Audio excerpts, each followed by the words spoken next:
Oh, Canada, first-year lady hockey players steal our gold medal, and now that insufferable pop star Justine Bieber is causing a greater international crisis by fanning more flames of hostility in Asia than the president's China snub.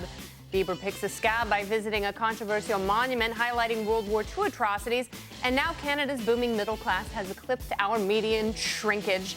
It's too easy to blame Canada. Instead, let's figure out all the ways they're feeding freedom and, for once, emulate our sneaky northern neighbors. Some statists want to blame our troubles on redistribution. Tax the rich, man!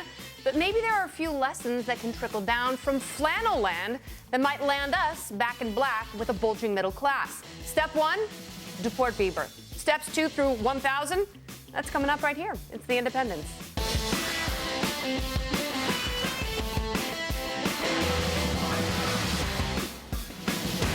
Hey there, I'm Kennedy. Welcome to it. Joined, of course, by Reason Magazine editor-in-chief Matt Welch, the man in red and black, and, of course, Camille Foster from Free Think Media. He can do no wrong. Look at that smile. Very trustworthy. Together we are The Independents. Boom, boom, boom. Canada's middle class has ours walloped, according to a New York Times breakdown of a report by the Luxembourg Income Study Database. Canada's after-tax middle-class income has pulled ahead of the U.S. for the very first time. We were way ahead in 2000. We tied in 2010. And now, the butt of our jokes, America's top hat has pulled their heads out and pulled ahead. But how'd they do it? Well, it depends on who you ask. Some would say it's a combination of access to education and proper wealth redistribution, blah, blah, blah. While others would cite the housing bubble and crash for depleting the wealth, savings, employability, and stability of our middle-income earners right here in the U.S. At that, we have a corpulent deficit, obese entitlements, and economic stagnation, while Canada has been steadily trimming spending, privatizing aspects of their long-maligned healthcare system, strategically cutting taxes, and they're enjoying massive growth in energy and service sectors. So what's the bottom line? They're doing their best impression of us when we were at our best. You know what we got to do now? We got to get a party panel together, bring in some big brains to tackle the tough tasks. We've got Julie Borowski, a senior policy analyst for FreedomWorks, and Jo Ling Kent. She's a Fox Business reporter. Both of them are remarkable, extraordinary women, and they will do right by our show, believe you me.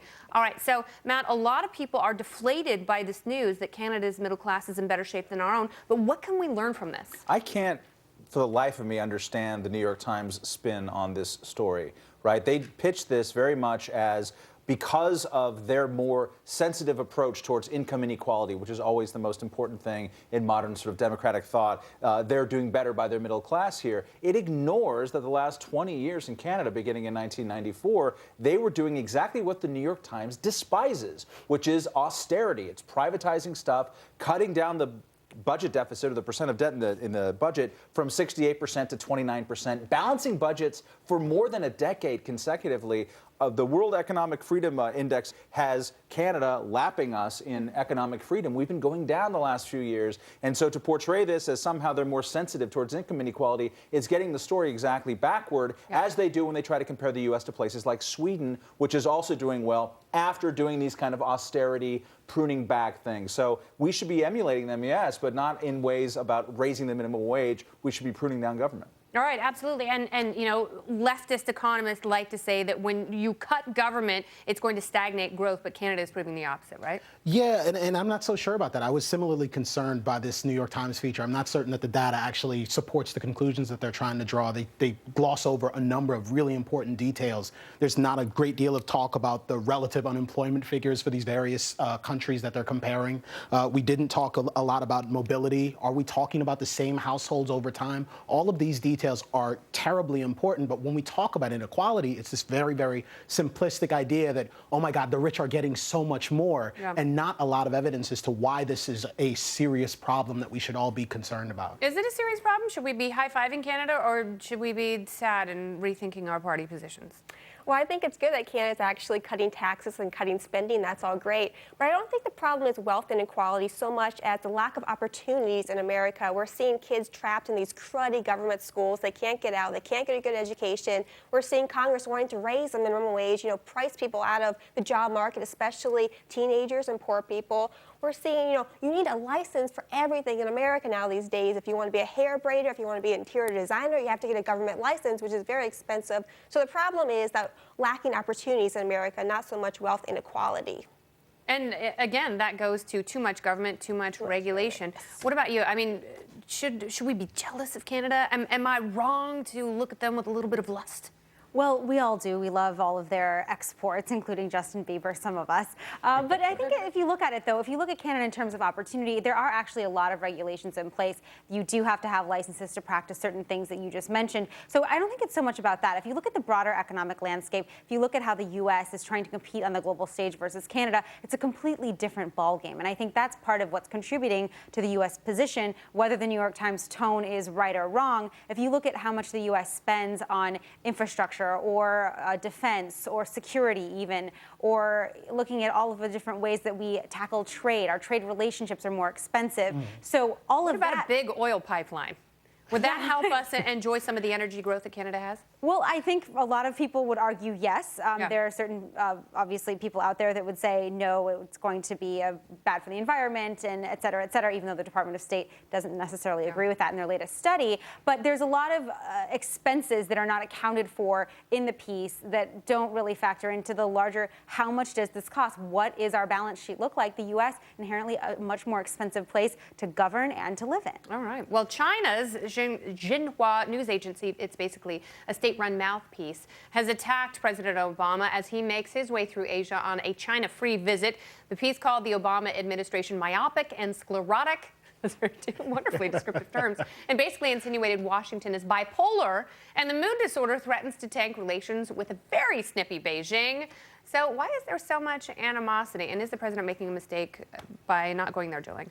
Well, I think the president has to take care of the rest of Asia. He talked in 2011 about his pivot to Asia, and it's incomplete. He's been distracted by a lot of different other policies and other conflicts out there, rightly so in a lot of ways. They've been much more of the moment, if you will. So looking at where he's going, Malaysia, the Philippines, Korea, and Japan, those relationships are very important, especially to the Pacific chain of islands, that in dealing with China, and if you still want to have a relationship that is predicated on security, it's very important that he cultivates those relationships. So the Chinese, Xinhua, totally famous for doing this. They do this no matter if he comes or if he doesn't come. So, and they will do it to every single president here on out. So this is classic behavior that really has no necessary impact or material impact on what Chinese people or Chinese lawmakers actually think. Just fun with words. I find weird about Obama in foreign policy in general, and I think a lot of the criticism of him in foreign policy is specious, but he doesn't have a warm relationship with anybody, really. Like, I pay attention to Europe because I used to live there, and the NATO relationship, he is ice cold with traditional NATO allies. He doesn't have much of a relationship with the new members of NATO who are traditionally super pro-American.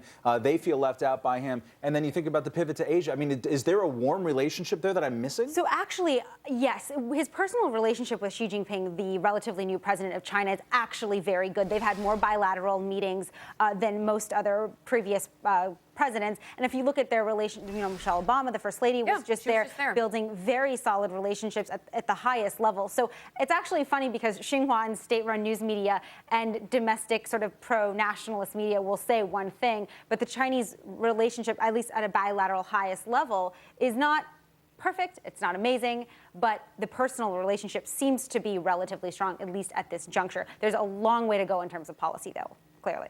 Last word, Julie? Well, obviously, the U.S. needs to have a great relationship with China because we borrow billions of dollars every single day from China, and yet we're seeing a bunch of politicians calling out China for messing with their currency. I mean, like, we're not doing that over here with Bernanke and Yellen, so I wish we could get along better, and, because we need them, unfortunately, because we're spending so much money.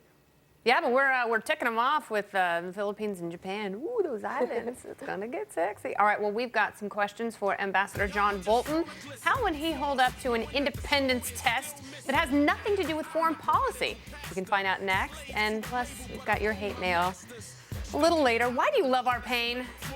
Just a monarch, only minus the A&R. When my brain excels, your train derails. Pop, make you feel the clips like Pharrell. You will feel me, you will admire. I wonder how many times you've been had, and I wonder how many plans have gone bad. I wonder how many times. All right, you gotta love a guy who gets his mustache singed, yet comes back to the furnace to fan the flames of hot debate. He was here last week, and now he's back. We know Ambassador John Bolton is well-versed on issues of foreign policy, but how will he hold up when we subject him to the independence litmus test? He's the former ambassador to the United Nations. Welcome back, John Bolton. Glad to be here. I'm so glad to have you.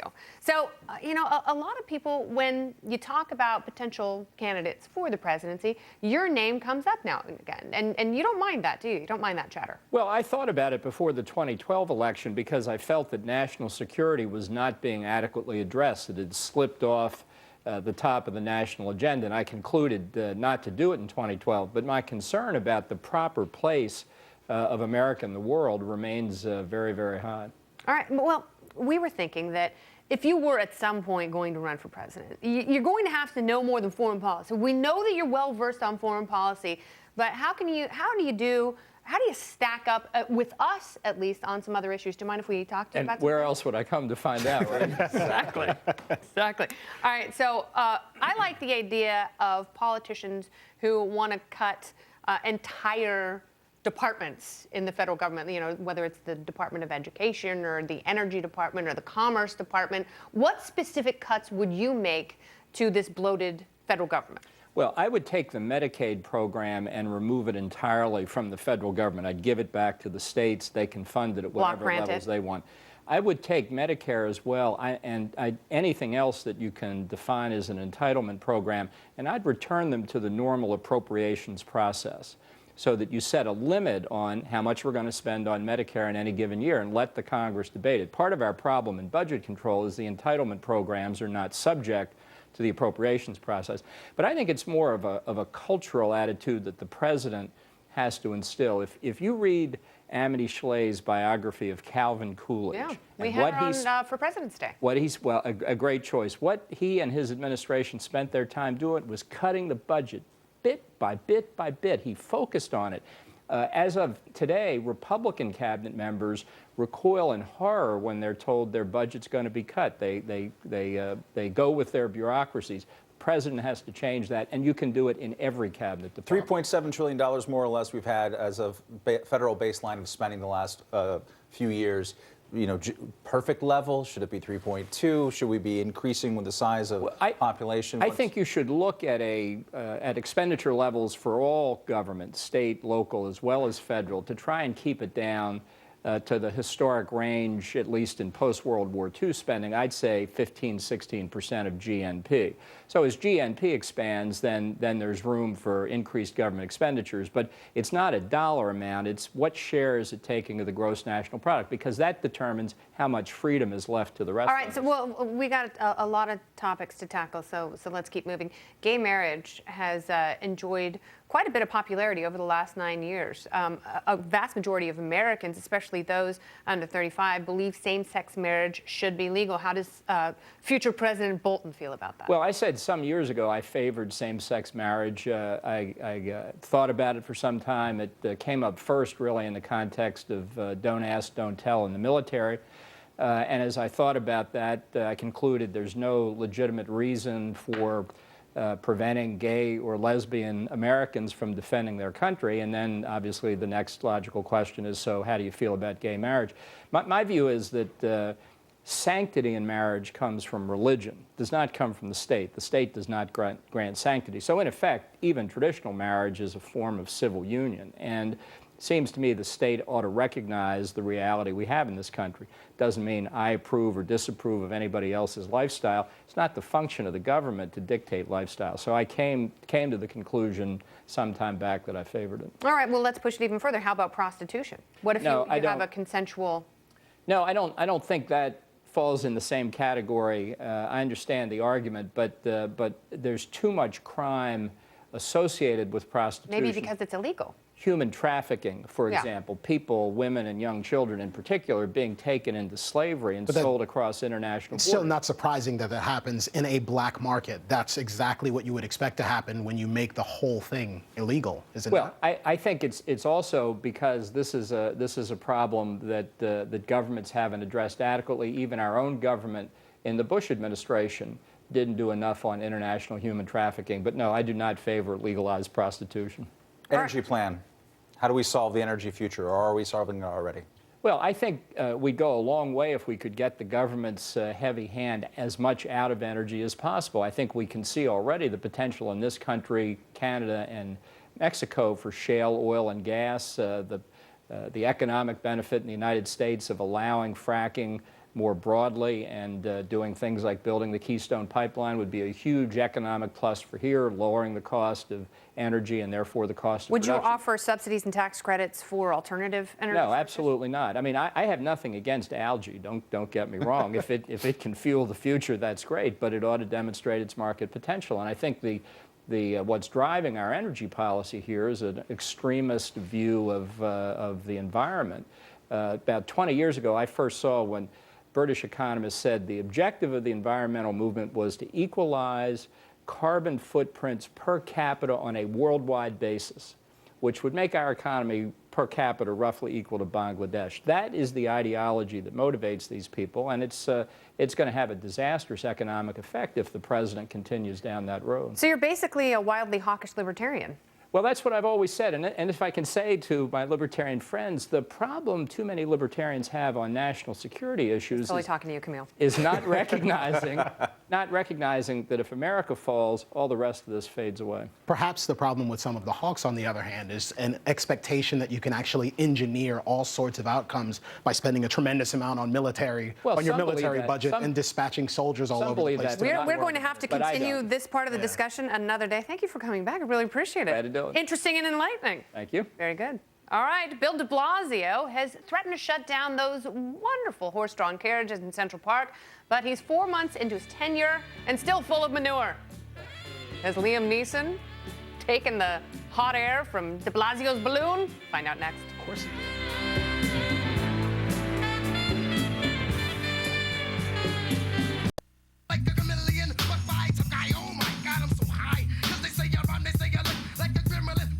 New York City Mayor Bill de Blasio used some tough talk on some gentle animals. He promised within the first week of taking over the reins of the nation's largest city, he'd put an end to the horse-drawn carriages in Central Park.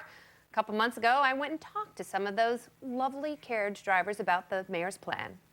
Why do you think people are going after horses and horse operators in Central Park? I think it's politically motivated. The guy who basically got de Blasio elected was a former CEO of Edison Properties who's building up the west side right now. And the 4 stables that we have are in prime locations for the west side.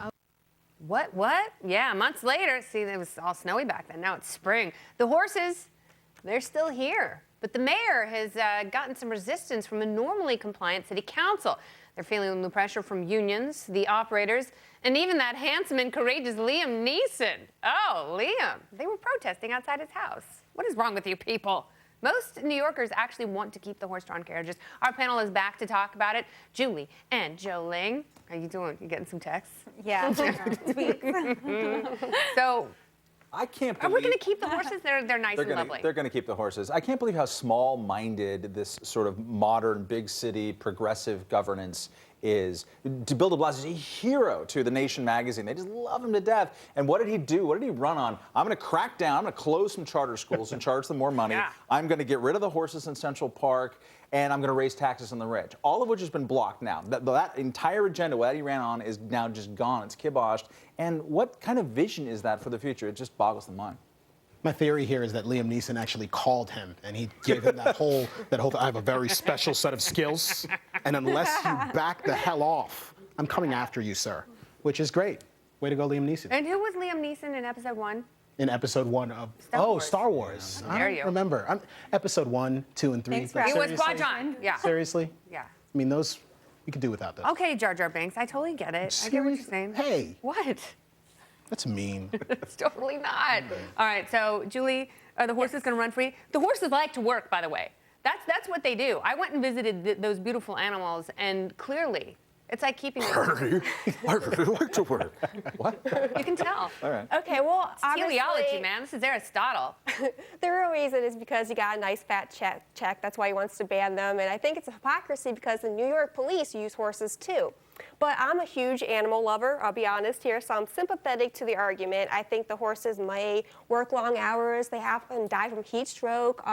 You know, the horses don't like a lot of noise going around them. Sometimes they're slaughtered after they retire because there's no purpose of them anymore. So I understand that argument, but I think what you do is you educate people on why they shouldn't be used the horses for this purpose, instead of running to the government like a big statist and saying, we need a government ban on this. Educate people. So, Jo Ling, should we slaughter humans when they retire?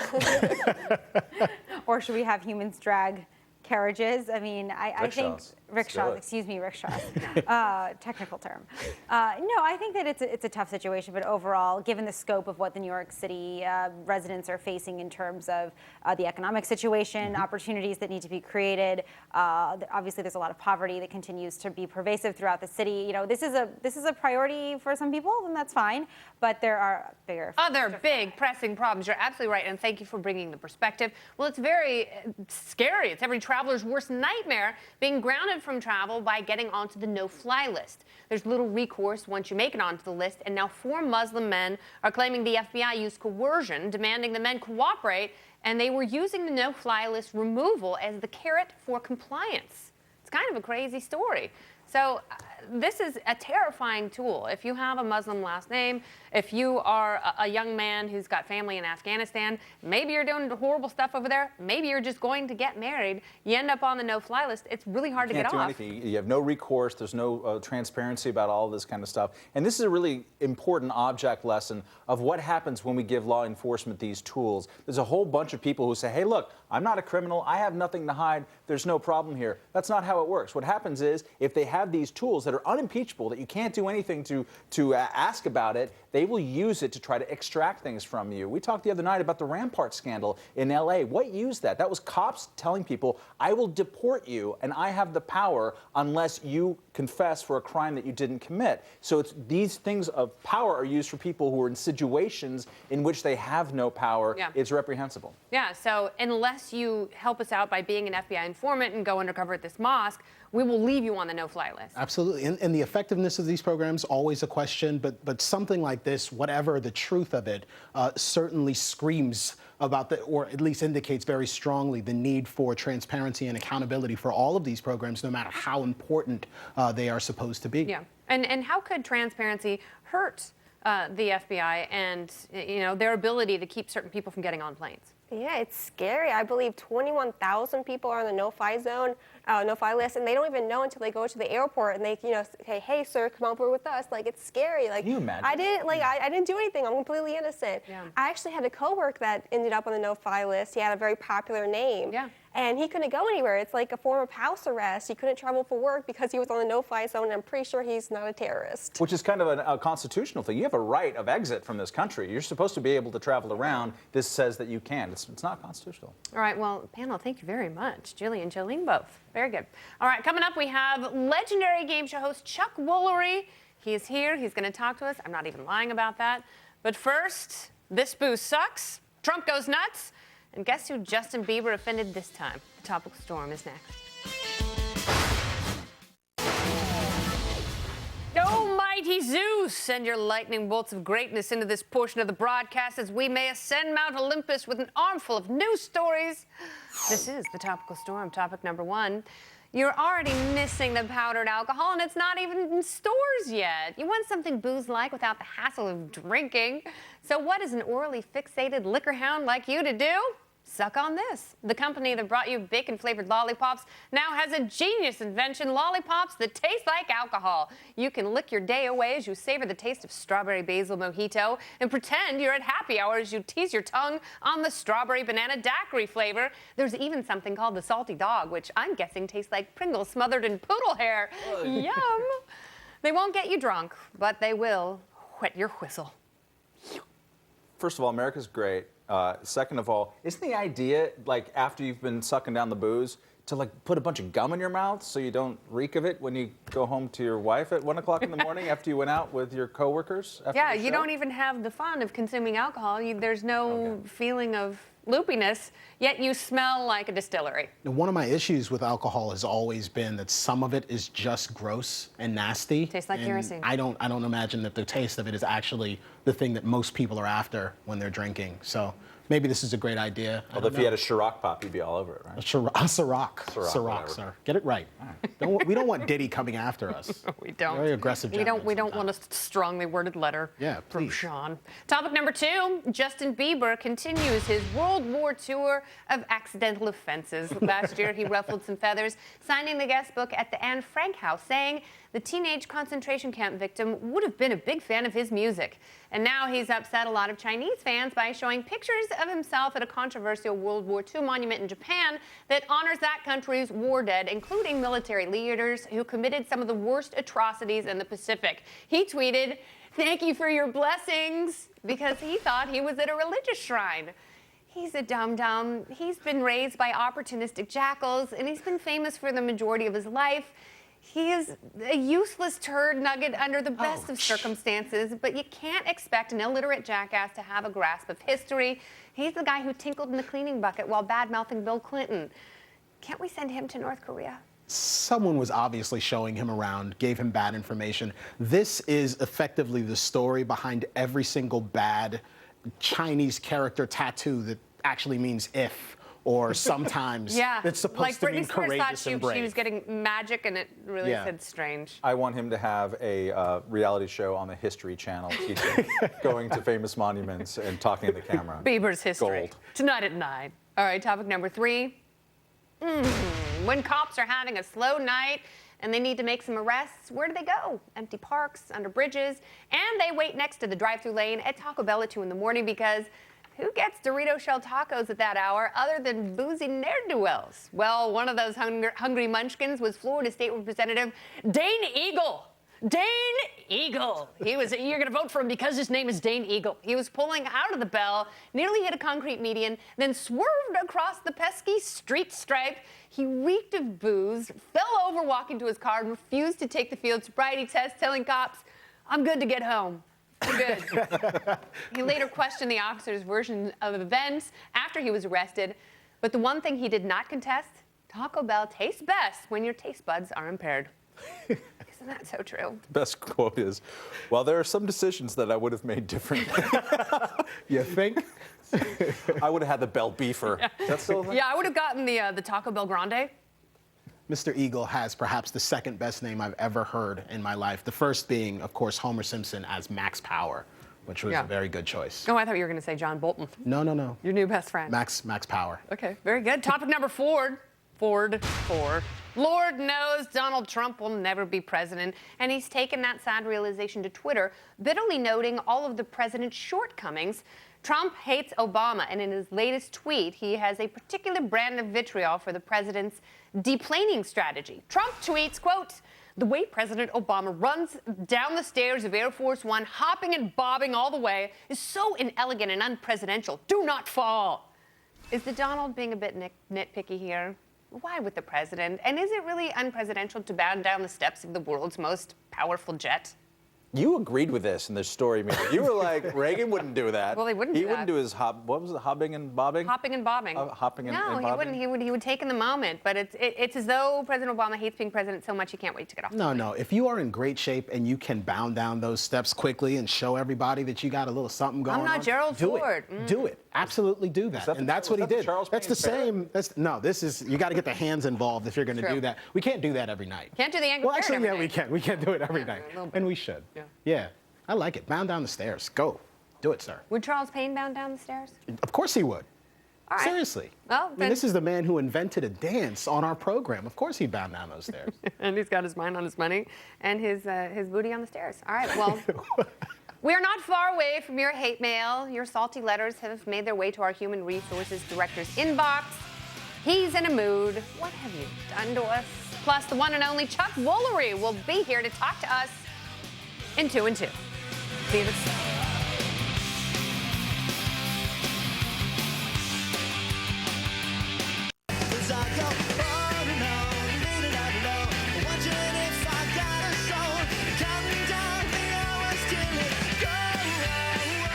Welcome back to The Independents. We are now joined by a very special guest, a legend in the game show world who has also made quite an impact on Twitter, sounding off about issues of the day. He's the one and only Chuck Woolery, former host of Love Connection, Scrabble, and Lingo. Chuck, welcome to the Independence. Thank you. It's nice to be with you. It is so nice to be with you. And Chuck, you and I had shows on Game Show Network at the same time when you were hosting Lingo. We did. We never ran into each other in the hall, but we had shows on at the same time. Now, I was on Lingo once with Mark L. Wahlberg, and he beat me, and I'm still really upset about it. Todd Newton was my partner, This, and I this still happens. So, Chuck, now you have this great infectious energy. You are one of the most adept and likable game show hosts of all time. Have you always been a political person? No, and I used to be likable, but I'm not so likable anymore because people found out what I believe, and so they don't really like me for it. But I don't hold it against them, but apparently they hold it against me. But no, I've never been that. I've been a conservative for a long, long time without really understanding the depth of what that word meant. So, yeah, but I never told anybody in Hollywood. They didn't know about it because you can't. Well, I think it's different in the game show world. I really do, because No. you know, your friend Pat Sajak is also a pretty conservative guy. I mean, he had a show on Fox News for a He while. makes $5 million a year, okay? he doesn't care. I guess that's the difference, because he's, you know. Yeah, and maybe even more than that. Maybe it's more than 5 million, but he's got so many millions you can be anything you want to be. It doesn't matter. When did you come out, and what were the repercussions? I mean, did old friends come by and just say, well, what happened to you? What did you drink? What was the reaction? Yeah. Well, it was after I moved to Texas. So the reason I did, I was riding motorcycles with a friend of mine in Michigan about 3 or 4 years ago, and I was talking about something political. I don't know what it was, and he said, "Okay, we're going to go back and we're going to do a YouTube piece." And I said, "I don't want to do that." And he said, "Yeah, we'll write it together and you'll do it." And so I did it, and that just, you know, all of a sudden we got all this attention. I did one on the Second Amendment. It was like, you know, got over 1 million. I don't even know where it is now, but it's well over 1 million hits. And so this kind of broke me out. And then I started looking at other issues, and, you know, everybody's got an opinion, and I had my opinion, and I started doing research and became the person that I am today, which is angry, lonely, and depressed. Oh, Chuck, that's wonderful. So great, but you're still smiling. So Thanks for your support. Yeah, depression and solitude suit you. I know you're really invested in the Bundy BLM story, and it sort of rings true for you because there's a potentially similar situation that's going to happen in Texas. Texas. Yeah, tell me about that. I don't think it'll happen because I think these the general, whatever what do you call him, the whatever Attorney he is, General. anyway. Yeah, Attorney General of Texas is not going to let that happen. But the point is, these states have to stand up to the federal government, because if they don't, the federal government will come in and strip them of all their land. This has been going on since Teddy Roosevelt. So the thing with Bundy is I'm kind of at a crossroads because, quite frankly, he broke the law and he's still breaking the law. He's been to court twice and lost. Whether it's right, wrong, or indifferent, the law is on their side. The problem with the Bundy situation was the excessive force for government to make their point. And they made their point, and the American people didn't like the methodology. So, and another thing that probably was one of the single most egregious things that happened there is they taped off a 20 by 40 area called the First Amendment area and made you go there and talk, but you couldn't talk anywhere else and express your opinion anywhere else in the desert. So that was really egregious. That, you know, the problem I have with the Bundy situation and how that's all coming out, and Gibson guitars, by the way, do you remember that? Oh, yeah. And this whole thing is the overreach and overbearing government that we have in place right now, trampling on the Constitution with disregard to the people and the law. So they're breaking the law as much as Bundy and other people are. It's just that here's the phrase that they use when they break the law. This drives me nuts.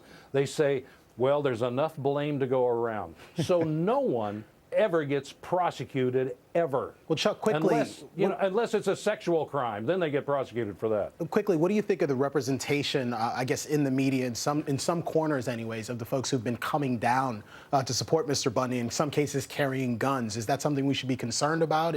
Are we being unfair when conservatives come out in support of these folks? No, absolutely not. It's an open carry state. So a lot of people, you got to understand something.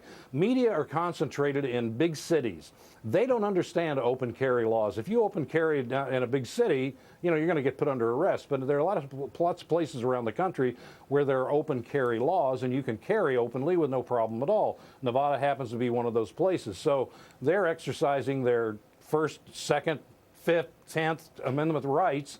And that's the way it is, but a lot of people in cities don't understand that, so they normally react negatively toward it as well as ignorantly toward it. All right, well, Chuck, we invite you, when you crawl out of your cranky depression, come to New York City and show us how it's done. We'd love to party. Well, my daughter lives in New York City, so I'd be happy to come and visit her and see my new grandson. Yet another reason. All right, Chuck Woolery, thank you so much. See ya. Bye-bye. Coming up next, we have Where It's Matt. Our own Matt Welch is very fired up about a broken promise made by President Obama. Oh, Mr. President, no happy birthday for you. Stay with us. I get along.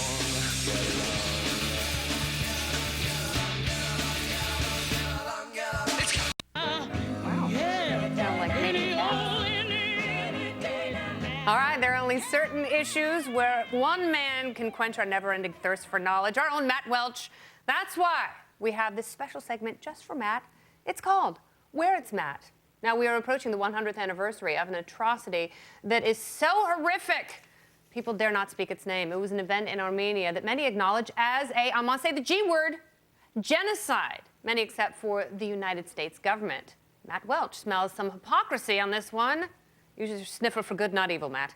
April 24th, tomorrow, is Armenian Remembrance Day, Holocaust Remembrance Day, which for the last 20 years, American presidents give a speech about the Armenian genocide when Turkey killed more than 1 million Armenians on purpose between 1915 and 1923. For the last 20 years, American presidents have talked about this, gave a statement that didn't include the word genocide. And this is basically because the country of Turkey is more important than the country of Armenia, and Turkey doesn't want to hear anything about it because it makes them look bad and feel bad about their history. What makes this different this time around is that Barack Obama campaigned very showily and extravagantly back in 2008 of I will be the one to finally break the silence and recognize the genocide. Samantha Power, who's now our ambassador to the United Nations, gave a little speech to the Armenian community in January 2008.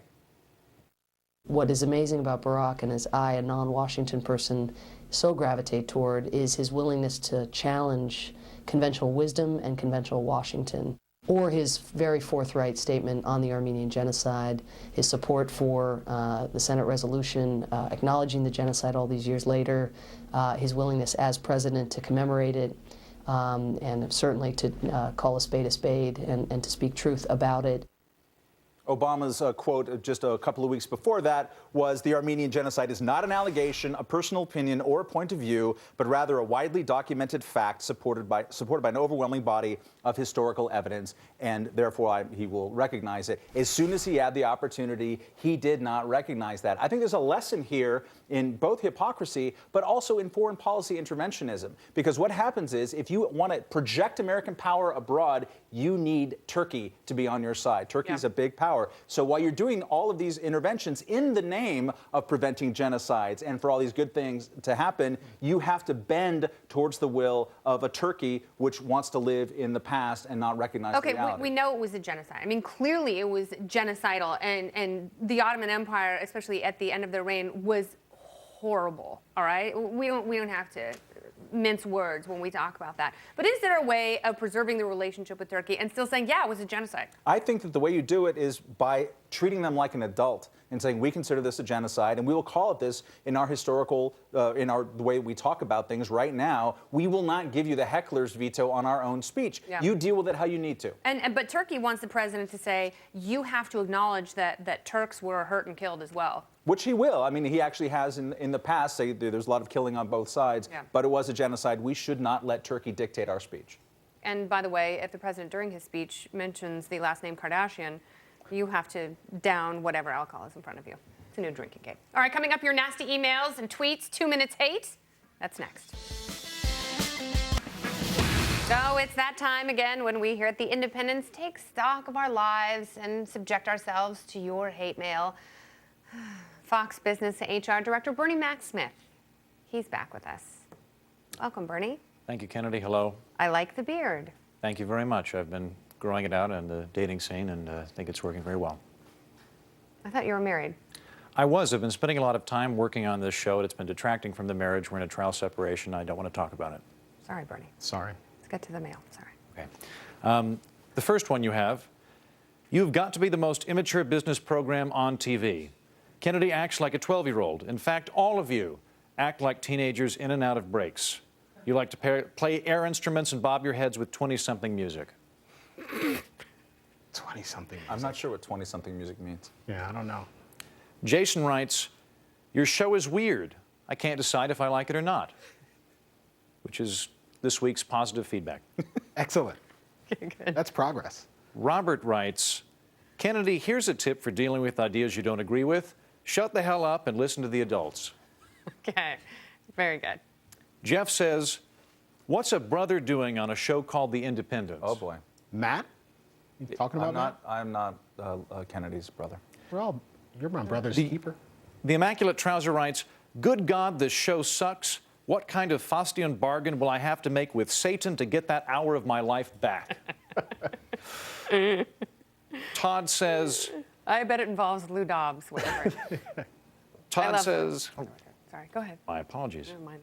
Thanks for spoiling Game of Thrones. You should have the courtesy to say spoiler alerts before blurting out who dies. You know, seriously, if it airs the night before, like, you should have watched. It's not my fault. Did you ruin Watch Game the of show. I people? I didn't ruin it. I talked about it the night after. That's fair. You're a terrible person. Bernie, I mean, do you single out Cavuto for this kind of scrutiny? I mean, seriously, he does stuff. I do all the time. Another one to you, by the way, Camille. Archduke von Pantsfan says, never go full Camille. Well, sure, I understand. That's fair. Finally, Mist709 says, seriously, 2 minutes. Hate is the best segment you guys do, and we only get a new one online once every 3 weeks.